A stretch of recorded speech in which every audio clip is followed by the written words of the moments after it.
Un nouvel attentat à Paris, 13 blessés dont 6 graves, c'était au Forum des Halles. Après celui des Champs-Élysées, celui de la place Saint-Michel et la tentative contre la Tour Eiffel, les pistes d'enquête s'orienteraient vers le Proche-Orient. Les arbres de nos forêts en France, en Europe et dans le monde de plus en plus vulnérables. À Paris, 64 pays du Nord et d'Afrique réunis pour sauver la forêt. La Commission européenne fixe les prix agricoles pour l'année à venir, des prix à la baisse et des pénalités en cas de dépassement. Naître en 1986, de la grossesse facile à la grossesse acrobatique, première partie d'une série de reportages de Martine Alain Regnault et Pascal Stelletta. Bonsoir, la série sanglante d'attentats ouverte lundi dans une galerie des Champs-Élysées, poursuivie hier dans une librairie de la place Saint-Michel à Paris et par une tentative ensuite poursuivie par une tentative contre la Tour Eiffel, paraît se poursuivre avec l'explosion il y a un peu plus de 2 heures d'une bombe au magasin Fnac Sport du Forum des Halles. Plusieurs personnes, 13 personnes jusqu'à impression, c'est le dernier bilan, auraient été blessées, dont 6 gravement. On voit les premières images avec François Cornet. C'est vraisemblablement un engin de fabrication artisanale qui a explosé à 18h05 à la Fnac Sport située au niveau 3 du Forum des Halles, le plus grand centre commercial de la capitale. 7 personnes en effet sont grièvement atteintes, l'une souffre de fractures aux jambes, les 2 autres de brûlures. Ce magasin est fréquenté quotidiennement par 80 000 personnes. 18h était bien sûr une heure de grande affluence. Quelques minutes avant l'explosion, un appel anonyme avait prévenu le commissariat des Halles qu'une bombe allait exploser à la Fnac Sport, mais il était trop tard pour intervenir.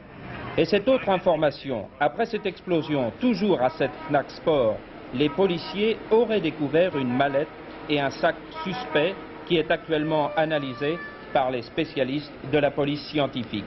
Enfin, le directeur du magasin vient d'annoncer qu'un témoin aurait vu un homme déposer un paquet dans le rayon en le dissimulant dans un sac de couchage. C'est très important comme information. Bien sûr, ce témoin ne savait pas qu'il s'agissait à ce moment-là d'un engin explosif, mais à partir de ce témoignage, on va peut-être trouver un début de signalement et sans doute un début de piste. Ça pourrait être le début de piste. On rappelle, François, le bilan communiqué par la police et les pompiers pour l'instant. 13 blessés, dont 7 grièvement atteints. Dont 7 très grièvement atteints, donc au Forum des Halles, au magasin Fnac Sport. Merci.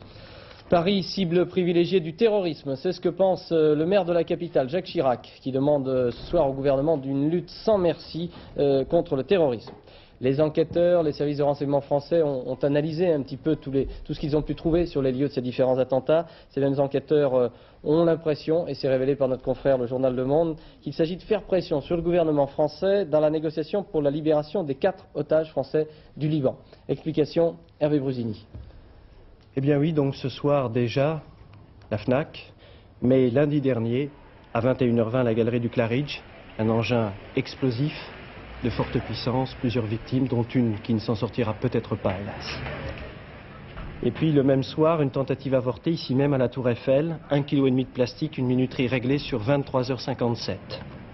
Enfin, la librairie Gibert, 19h20, un engin incendiaire, 4 bombes, toutes de fabrication artisanale semble-t-il, mais très différentes dans leur conception. Et chaque fois un lieu très fréquenté, un horaire choisi.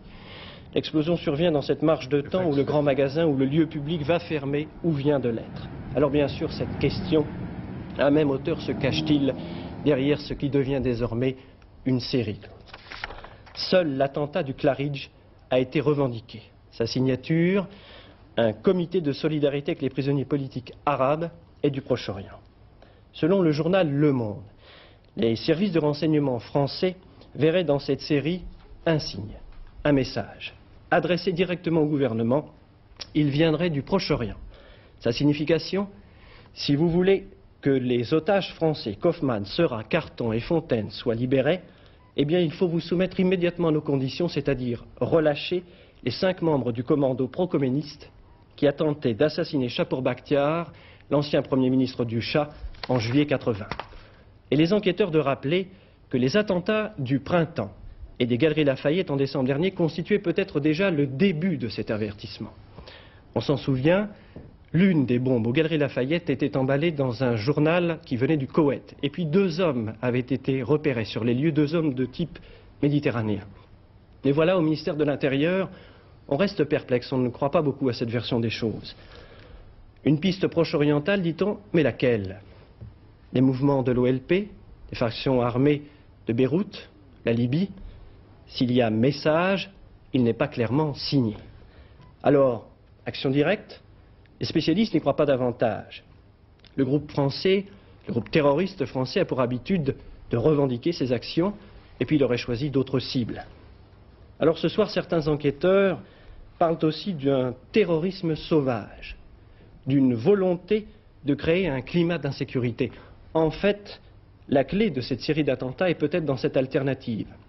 Soit un message adressé au gouvernement, soit une provocation destinée à créer la panique.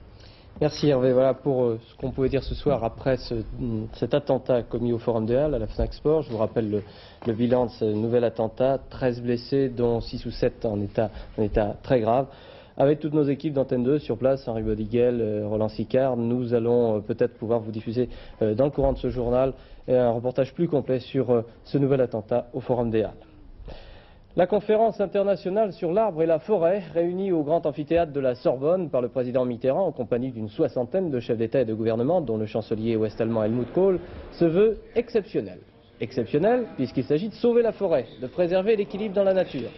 Les écologistes, les Verts, ont dénoncé ce qu'ils ont appelé un festival de Cannes de la forêt, aussi coûteux qu'inefficace. Cependant, les spécialistes estiment que la pollution atmosphérique, à l'origine des pluies acides, rend les arbres plus fragiles, plus vulnérables. Plusieurs pays d'Europe, notamment l'Allemagne, la Tchécoslovaquie, sont gravement touchés. En France, près de 30% des forêts dépérissent, surtout dans les Vosges et en Alsace, où le reportage de Jérôme Bonny et Alain Pagano montre bien ce que l'on peut appeler en hiver des neiges acides. Malgré les apparences, ce petit village d'Aubure, dans le Haut-Rhin, peut être considéré comme sinistré. Selon le maire, 100% des arbres de la commune sont en voie de dépérissement. Bien des habitants s'engagent eux-mêmes dans la lutte contre ce fléau. Par exemple, Roger Joly qui fait régulièrement des prélèvements pour tester l'acidité. Les derniers pH que nous avons eus oscillent entre 3,71 et 3,51. Et ça veut dire quoi? Donc nettement acide. En fait, l'acidité du vinaigre. Les signes de dépérissement chez les résineux sont toujours les mêmes. Les aiguilles jaunissent, puis elles tombent. Mais il y a aussi des signes avant-coureurs de la maladie. Par exemple, ces épicéas, qui ne sont pas arrivés à maturité, donnent déjà des fruits en multitude. C'est un signe de stress chez l'arbre, un signal d'alarme. Si on arrivait à réduire aujourd'hui la pollution atmosphérique, on mettrait au moins 15 ans à ce que l'arbre retrouve ses conditions normales. À l'avant-garde européenne des contrôles de pollution, Strasbourg, avec cet ordinateur qui permet de capter, quart d'heure après quart d'heure, les taux de pollution en différents points stratégiques de la région. Une douzaine de mesures sont disponibles, par exemple les dioxydes de soufre incriminés dans le dépérissement des forêts. Clignotant les points où la pollution est excessive. Toutes les essences sont touchées, surtout dans les régions en marron, Alpes, Jura et Alsace, 5 à 10% d'arbres détériorés. Dans les Vosges, ce chiffre atteint 13%. Pour les résineux, 10 à 15% d'arbres détériorés dans les Alpes et le Jura, 15 à 20% en Alsace et dans les Vosges. Objectif des pouvoirs publics, réduire de 30% la pollution par les hydrocarbures d'ici à l'an 2000. Mais nous avons déjà beaucoup de retard sur nos voisins allemands dans l'adoption des pots catalytiques et de l'essence sans plomb. D'autre part, réduire de moitié la pollution par les oxydes de soufre dont les principaux responsables sont les industriels. Une pollution qui devrait préoccuper tout particulièrement le Conseil de l'Europe. Regardez, le taux de dioxyde de soufre à l'intérieur même de ces locaux à Strasbourg a largement dépassé la cote d'alerte de 180 microgrammes par mètre cube d'air. À Bruxelles, aujourd'hui, la Commission européenne a rendu publiques ses propositions de prix agricoles pour la campagne 86-87. Il faut savoir, c'est une sorte de base de travail pour la fixation définitive des prix qui revient aux ministres des 12 pays européens. Théoriquement, cette fixation devrait intervenir avant le 1er avril. Mais les propositions de la Commission européenne ressemblent à un solide coup de massue puisqu'elles sont bien en deçà des demandes des agriculteurs. C'est une véritable déclaration de guerre aux excédents agricoles que la Commission européenne vient de lancer. Son souci est financier, le budget 86 affiche un trou de 140 millions de francs. Première offensive, le gel des prix pour la deuxième année consécutive. La Commission propose 0% pour le lait, les viandes, les céréales, le sucre et le vin. Moins 2% pour le beurre, dont les stocks atteignent le million de tonnes, et moins 5% en moyenne pour les fruits et légumes. Deuxième offensive, la réforme des marchés de la viande et des céréales. Pour la viande, la Commission propose de limiter au minimum les achats publics destinés à soutenir les cours. Pour les céréales, elle propose une taxe de 3% dite de co-responsabilité. En cas de refus de la part des ministres, elle menace de baisser les prix des céréales de 5%. En conclusion, la grande menace de ce paquet prix, c'est moins le gel des prix que la remise en cause du soutien des marchés. À lui seul, il représente plus du tiers du revenu agricole. La crédibilité des sondages en cette période de bataille politique a été quelque peu écornée avec l'erreur commise par l'IFOP, erreur soulignée par le sénateur RPR Charles Pasqua. La commission de contrôle des sondages estime que la structure de travail a fait l'objet de corrections peu justifiables et l'on a dû corriger à la baisse, notamment le score du Parti socialiste. Au-delà de ce sondage, tout le problème de l'influence exercée sur l'opinion dans ces résultats d'enquête est de nouveau posé. Explication d'Alain Valentini. Dans la première version du sondage IFOP Le Point, le PS était crédité de 30% et l'UDF-RPR de 47% des intentions de vote. Après la mise au point de la commission des sondages, le PS redescend à 28% et l'UDF-RPR remonte à 48,5%. Une petite différence qui fait cependant les grands titres de la presse. Alors, erreur ou manipulation ? C'est une erreur tout à fait humaine, c'est-à-dire que quand on a un sondage, on essaye de l'ajuster très clairement sur les résultats des élections antérieures. Et donc il faut introduire en machine les résultats des élections présidentielles, des élections européennes. Nous l'avons fait, mais à la suite d'une erreur bête, humaine, matérielle, nous avons introduit des résultats européens faux. Et la machine, sur ce plan, nous a rendu à l'arrivée ce que nous avions mis au départ. Cet incident pose en tout cas la question de la crédibilité des sondages qui doivent respecter des règles précises au cours de leurs différentes étapes. Questionnaire, échantillonnage, traitement informatique, c'est sur l'ensemble du processus que s'exerce le contrôle de la commission des sondages. Le contrôle s'exerce sur les documents qui sont fournis obligatoirement par les instituts de sondage à l'occasion de la publication des sondages électoraux, et sur les informations complémentaires que nous leur demandons sur la constitution de l'échantillon, l'exécution de l'enquête et les traitements opérés. Une erreur de 2 points dans un sondage, c'est généralement une marge admise. Mais 30% au lieu de 28% pour le PS, c'est un seuil psychologique et un argument politique qui était atteint. Le président américain Ronald Reagan, lui, peut se féliciter d'être largement en tête dans les sondages de popularité. Pourtant, il est contraint de revoir sur plusieurs points la copie de son propre programme. Ainsi, devant l'importance du déficit américain, M. Reagan doit transmettre ce soir au Congrès un projet de budget qui prévoit des coupes sévères dans les dépenses civiles. M. Reagan veut retourner à l'équilibre budgétaire et limiter le déficit à 143,6 milliards de dollars. Le président américain fait d'autre part un pas vers ses alliés, et en particulier vers la France. C'est les demandes du président Mitterrand en faveur d'une conférence monétaire internationale. Cette évolution de la politique Reagan ne change rien au large crédit que lui accorde l'opinion publique américaine. Washington, le commentaire de notre correspondant Jacques Abouchard. Ronald Reagan, roi de l'applaudimètre. Devant les 2 chambres du Congrès hier soir, une bonne dizaine d'ovations ont accompagné son discours sur l'état de l'Union. Pourtant, le président n'annonçait pas que des nouvelles réjouissantes, puisque son projet de budget 87 prévoit des coupes sévères dans les programmes de santé et l'aide aux personnes âgées. Mais voilà, l'enthousiasme, le dynamisme de Reagan sont tellement communicatifs que l'opinion se range à ses côtés sans lui marchander son soutien. Un sondage récent accordait à Ronald Reagan 65% d'avis favorables. À ce stade de son mandat, après 5 ans à la Maison-Blanche, aucun président n'avait été aussi populaire. Son talent de communicateur, il l'a encore amplement démontré après l'accident de la navette Challenger. Il a su trouver les mots justes pour une Amérique en état de choc. À la veille de son 75e anniversaire, le doyen des présidents américains s'est affiché en toutes circonstances un tempérament de gagneur. C'est sans doute la clé de son succès. Aux Philippines, les dernières manifestations de la campagne présidentielle ont été marquées par quelques incidents. Les soutiens au président Marcos n'apprécient guère manifestement l'ampleur des réactions hostiles et les rassemblements en faveur de la candidate Cory Aquino.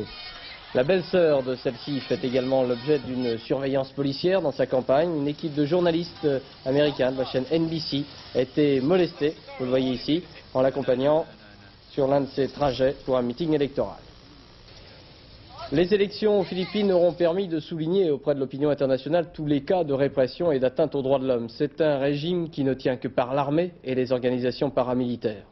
Pour Antenne 2, Philippe Lefebvre, Jean-Jacques Le Garec et Jean-Claude Vargas ont suivi l'un des hommes qui se bat contre la répression aux Philippines. Serge, lui c'est le syndicaliste. Il part enterrer 3 de ses camarades du syndicat du sucre. Serge est coincé entre la guérilla qui chaque jour renforce ses rangs et l'armée de Ferdinand Marcos qui n'a que la répression pour durer. Negros, c'est l'île de la misère et du sucre qui ne se vend plus. 10 francs par jour pour ses coupeurs quand ils ont encore l'occasion de travailler. Nous essayons de défendre le droit de ces gens. De toute façon, nous défendons la justice. Et ça, vouloir défendre la justice ici, c'est déjà apparaître comme un communiste, comme un subversif.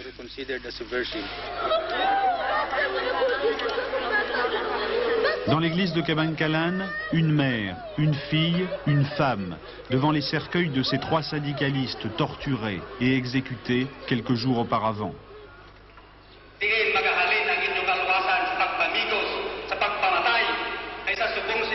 Serge est monté en chair. Il accuse. En 1985, 12 membres de son syndicat ont disparu de la même façon, victimes de l'armée ou des paramilitaires. Face à la répression, ici comme au Salvador, il y a les gens, il y a les syndicalistes, il y a les prêtres.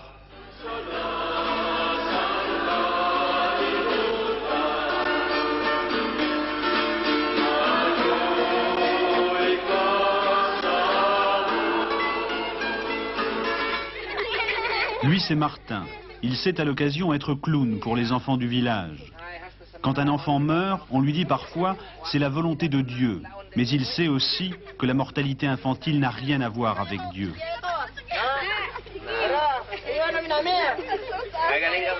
Christians know that it's not the will of God that people will die in infancy.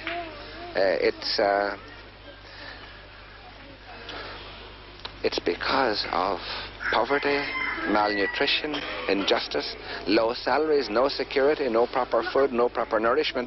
This is why they die. Ce samedi-là, Cabancalan est dans la rue pour manifester contre ces élections qui ne veulent rien dire, contre le monopole du sucre accordé par Marcos à ses proches, contre les fusils, contre les paramilitaires, contre l'armée, contre les discours vides du dictateur. On passera devant le quartier général de l'armée qui en profite pour faire du renseignement, qui en profite pour démentir. Nous n'avons rien à voir avec ces meurtres. Est-ce qu'il pourrait s'agir d'une bavure de vos hommes? Absolument pas. Ici, nous avons une politique qui consiste à condamner toute forme de violence.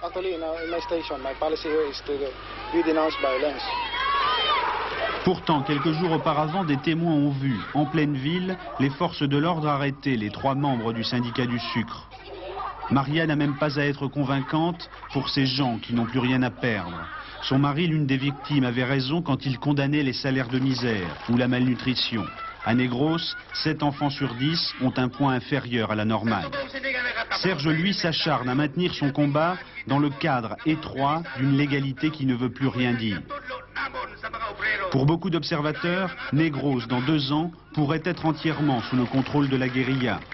En attendant, ces policiers affalés au balcon de la mairie tenue par Marcos ne perdent rien des éloges vengeurs de ceux qu'ils appellent des subversifs. Ils prennent bonne note pour d'autres règlements de compte.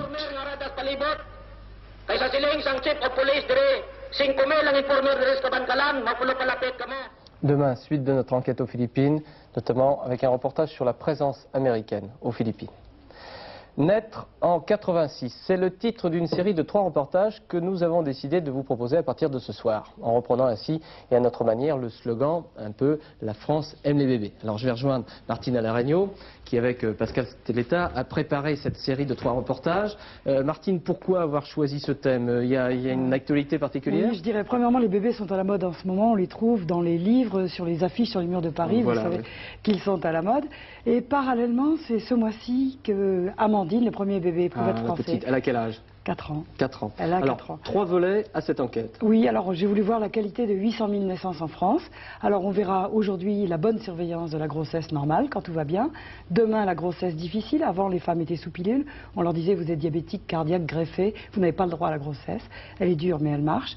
Et troisième point, la grossesse acrobatique pour certaines femmes stériles, les bébés éprouvettes, les embryons congelés. Tiens, les cas un petit peu les plus difficiles, quoi. Les plus acrobatiques. Mais vous Très verrez, bien. ça marche. On voit dès ce soir le premier reportage que vous avez effectué avec Pascal Stelletas sur ce que vous appelez la grossesse à la carte. Je dirais que c'est exceptionnel, mais c'est aussi assez émouvant pour une famille. Oui, c'est-à-dire qu'on voit qu'on peut accueillir bien un enfant aujourd'hui.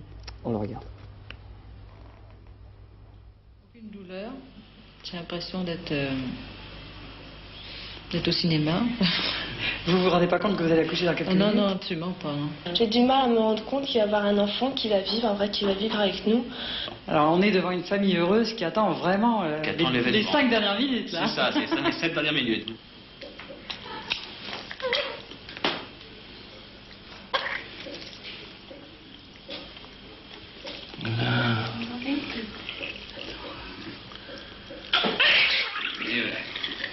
C'est ainsi qu'est né, sans la moindre douleur, Emmanuel, accueilli par sa mère, son père et sa sœur. Il le connaissait déjà sur écran depuis 7 mois, il savait que c'était un garçon, qu'il était bien portant. Mais tout de même, quelle émotion! On ne croit pas ses yeux. Cet accueil familial, on a pu leur offrir parce que la sécurité a été garantie. Quelle différence avec l'accouchement pour la fille aînée? À l'époque, pas de péridurale, peu de visites prénatales, pas de mari présent et surtout pas d'échographie. C'est ce qui les a le plus fascinés cette fois. On a pu suivre dès le début, je crois à peu près au stade du 2e mois, on le voyait à 4 pattes, donc on réalisait vraiment qu'il y avait quand même déjà un enfant. Et puis après, au fur et à mesure, comme disait le médecin aux échographies, on faisait l'inventaire, on mesurait les membres, on regardait s'il y avait le nombre de doigts voulus, etc. Vous avez vu sa tête? C'était vraiment un portrait. C'était les yeux fermés, pratiquement de 3/4, et puis il sursautait. L'échographie, c'est bien sûr l'une des clés de voûte de la surveillance prénatale aujourd'hui. Elle visualise le fœtus sans danger et permet de dépister sur écran les plus grosses anomalies. Mais ce n'est pas le seul examen. Il faut aussi faire régulièrement l'indispensable routine, contrôle de l'albumine, prise de tension dont toute montée doit être signalée immédiatement, mesure de la hauteur utérine qui reflète la croissance du bébé, pesée de la mère, prise de sang qui en dit de plus en plus sur la qualité des rapports mère-enfant, que ce soit rhésus, rubéole, toxoplasmose, syphilis. Et si au fil des mois aucune anomalie n'est détectée, les sages-femmes vont assurer l'essentiel du travail de surveillance. Les femmes viennent une première fois, nous ouvrons le dossier. En fonction de ce dossier, donc, soit nous les suivons, soit nous les aiguillons sur un médecin, qui peut d'ailleurs nous les renvoyer. Nous les voyons 1 fois sur 2, en alternance avec lui. Ou alors, nous nous chargeons de la surveillance tout au long de la grossesse. Avec une surveillance tous les mois? Avec une surveillance tous les mois, sauf en fin de grossesse où nous les revoyons tous les 15 jours, à partir de la 37e semaine. Avec autant de précautions, il ne doit plus y avoir de surprise à la naissance. Tant de sécurité technique permet de personnaliser l'accueil du bébé. Il faut que l'enfant soit en bonne santé, mais ensuite ça peut être en musique, ça peut être après une préparation avec du yoga, ça peut être après une préparation en piscine. L'important c'est que on ait pensé à cette naissance, qu'on soit prêt à accueillir l'enfant et que les médecins, les sages-femmes et toute la technologie soient là simplement pour faciliter cet accueil et qu'il n'y ait pas d'obstacle à ce qu'il se réalise. Tout est là pour rappeler que la grossesse et la naissance ne sont pas en soi une maladie, mais un acte de la vie. La marche automatique du petit homme et d'autres tests assurent d'ailleurs qu'il est bien normal. Naître en France en 86, cela signifie pour près de 800 000 femmes et enfants, naître à la carte et sur mesure dans une très grande sécurité. Deuxième sujet demain du reportage de Martina Laragno et Pascal Stelletas, la grossesse difficile. 20h24, nous pouvons maintenant faire le point sur ce nouvel attentat commis à l'explosif en fin d'après-midi. Il était un peu plus de 18h au magasin Fnac Sport au Forum des Halles à Paris. Le bilan indiqué par la brigade des sapeurs-pompiers de Paris est pour l'instant de 9 blessés dont 6 personnes gravement atteintes. Avec Henri Bodiguel, on voit maintenant les circonstances de cet attentat avec son reportage. Troisième sous-sol au Forum des Halles dans le magasin de la Fnac Sport. Il est 18h à peine quand une violente explosion retentit. Le magasin est bondé, les gens sont nombreux pour venir à la sortie des bureaux effectuer leurs derniers achats avant les prochaines vacances. Malgré l'affluence, il n'y a bien sûr de l'affolement, mais pas vraiment de panique et le public est évacué aussi rapidement que possible. On était en train d'essayer un anorak et puis ça a explosé et plus de lumière et on est tous tombés les uns sur les autres et puis bon mais il y a eu des blessés assez graves et d'autres plus légers, c'est tout. Mais l'engin était planqué dans un anorak? Ah je ne sais pas. Moi là vraiment où j'étais c'était tout à côté et vraiment je peux pas dire, il y a une explosion très forte. D'abord je suis sourde, j'entends plus rien moi parce que j'ai été choquée par le bruit. J'ai mon fils qui est légèrement blessé, j'ai ma tante qui est assez touchée à la jambe. L'attentat pour l'instant n'a pas été revendiqué, on ne possède pas non plus de précision concernant la nature de l'explosif et on ne sait pas davantage s'il faut établir un lien avec les précédents attentats qui ont eu lieu à Paris récemment. Cette explosion n'a pas été suivie de feu. Le premier appel a été enregistré à la caserne de Rousseau à 19h10, si je ne m'abuse, je vous confirmerai les horaires tout à l'heure. Les secours sont partis à 19h11, sont arrivés très rapidement sur place, quelques minutes après. Eh bien écoutez, nous n'avons plus découvert que les résultats de l'explosion.